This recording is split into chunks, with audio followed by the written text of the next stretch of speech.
Hey guys, Tim here. Long time no see. So if you guys remember, about almost 3 months ago, I released my review of the Begode MTen5. If you haven't watched that, I highly recommend you watch that video first. So I just want to make a quick follow-up video to talk a little bit more about this wheel and how it's been treating me overall. So as some of you probably have seen on my title, my MTen5 has become an MTen5 Plus. And how that come to be? Well, stick around and find out. Now, first off, I would like to give a big thank you to eWheels for making this video possible. This is actually my MTen5 that I pay out of pocket for, but eWheels reached out about 3 weeks ago, offering a MTen5 Plus controller so that I can test the two versions and find out the difference between the two. Now, of course, that was very nice of them to do. And if you would like to get a MTen5 Plus, you can check out their website. I believe they are running a 5% off sale at the moment. I will put the purchase link in the descriptions. Now, because this is a small wheel, I only recently broke the 100 miles mark about, let's say, 2 weeks ago. For this wheel, I only use it for walking my dog, which is about 1 mile a day, and the occasional post office and grocery runs. But as you can see, my wheel is still in very good conditions. It mostly have some superficial scratches and scurbs from being dropped and being like top over, but overall the polycarbonate chassis of the MTen5 has been very impact resistant and has been very robust, significantly better than the MTen4 or the A2, which have like a rather flimsy sheet metal chassis. Now, that being said, let's talk about how I was able to upgrade my MTen5 to a 5 Plus. The difference between the MTen5 and the MTen5 Plus is basically the controller. So what I have in my hand here is the original MTen5 controller, which have 6 MOSFETs, as you can see here.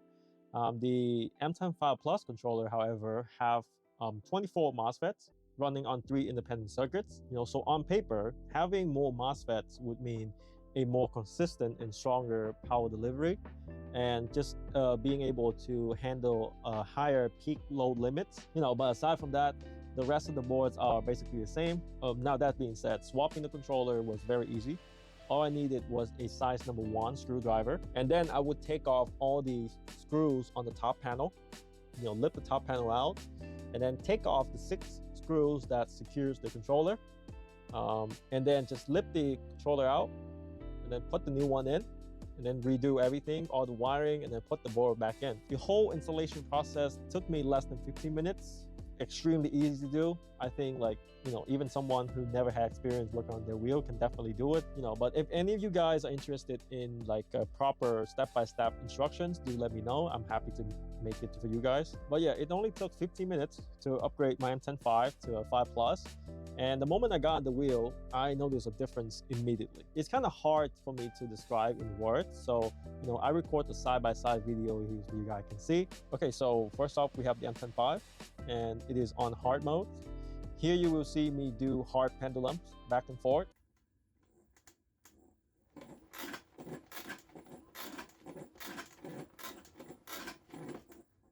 So let me run that by slow-mo a few times so you can see how the pedal is dipping.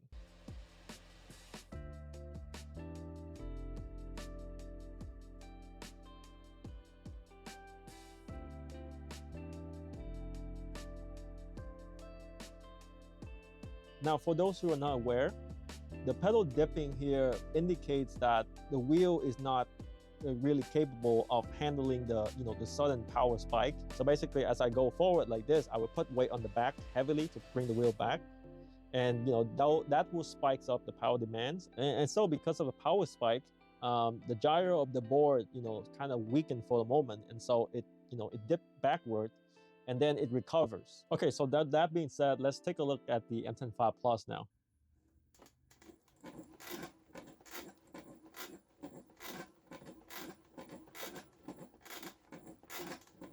So let me slow this down for you. You can see here that even when I'm applying the same amount of force, like I did on the MTen5, you can see that the pedal does not dip as much. Instead, it responded very well. And it only dipped very minimally, I think like 1 to 2 times here. So how does this performance increase translate to in actual riding? So basically, the MTen5 Plus now have like stronger low-end power comparing to the MTen5. You know, the pedal dipping behavior now is significantly less. The wheel does not dip when going over big obstacles or when doing hard maneuvers like you see what I did before. It also recovers faster in the event of a pedal dip. So the wheel now is just a lot safer. But in terms of speed, there is no significant increase. The MTen5 Plus and the original MTen5 are both capable of reaching 28, 29 miles per hour with no speed alarm kicking in. So technically, even the original MTen5 is capable of getting up to 30 miles per hour. In terms of range, there is no significant range increase between the two.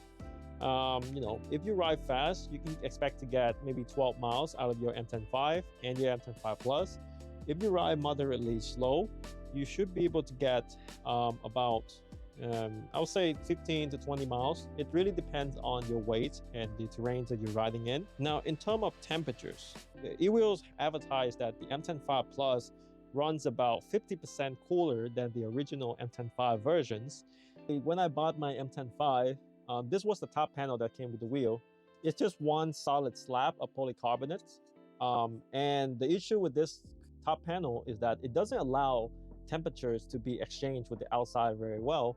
So basically the component inside was just getting cooked as you ride the wheel, and that's why the wheel was getting very close to overheating most of the time.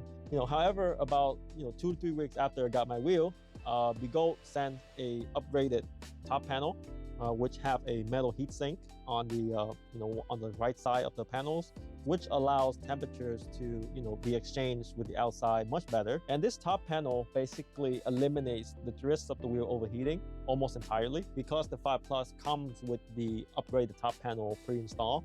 So overheating chance is not an issue if you buy an MTen5 Plus out of the box. Now, if you own an MTen5 and you have not gotten an upgraded top panel from either your dealer or Begode, you should contact them to get one, because the top panel itself is the fix of the temperature issue. It's not the board.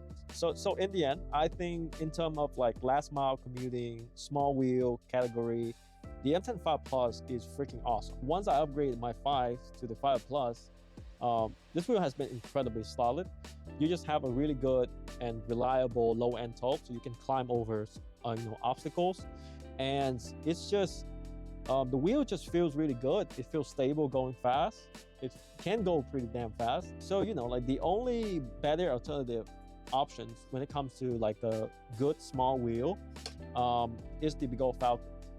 But the thing is, the Falcon costs $300 more than this one, and it is also like heavier. So it depends on kind of what you need. If you want the lightest wheel possible with good amenities, good build quality, good water resistance, can go pretty damn fast, this is your wheel. Okay, like there's nothing better on the market at the moment. You should get the Falcon only if you don't care too much about weight and you want like the best performance in the small wheel that you can get. But yeah, that's about it. I just want to make a quick update to you guys. I know that there was like a lot of things I didn't cover in my previous video.